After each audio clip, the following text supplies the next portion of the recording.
Hi, my name is Kyrie Harley, and today I'll be talking about the case of Jennings versus the University of North Carolina.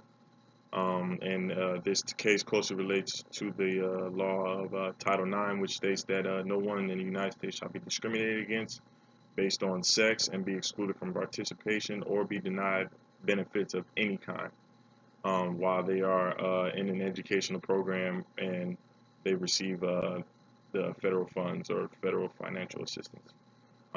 In the case, as I said, the head coach was accused of sexual assault on one of his players. Well, not one, but several of his players. One of them stepped forward and they said that they constantly got sexually harassed. He made advances and gestures towards them that were very inappropriate, and it happened to not only herself but her players. Her next move was to take it to the council that's provided at the University of North Carolina, and it was simply waved off as just something. It wasn't anything, and she needed to just work it out with her head coach. I think this case is pretty black and white. It's easy to defend the decision of the court. I think through the case, um, it was stated that the student is a member of the educational program.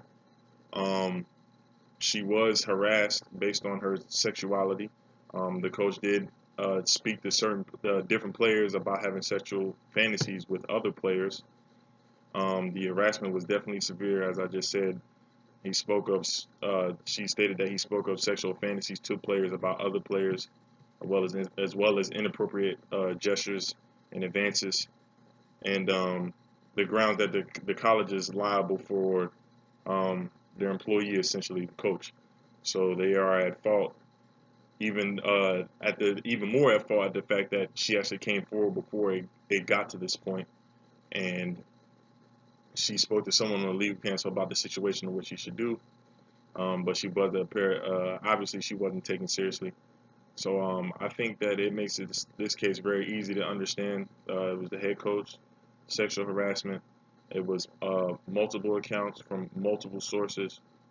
It was very severe in nature and very pervasive. I think it's easy to see why he was accused and eventually found guilty of these actions.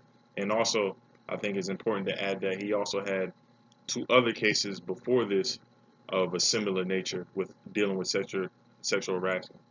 And another player even said that he interfered with her ability to play at a high level and be a part of the USA team and things of that nature. So clearly, I think it shows that he has a history, and the people that are accusing him of these things are not lying.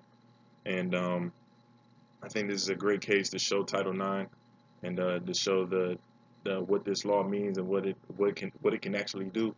Unfortunately, the result of the case ended with the coach still being employed as a head coach and only issuing an apology to the player athlete, the former player athlete.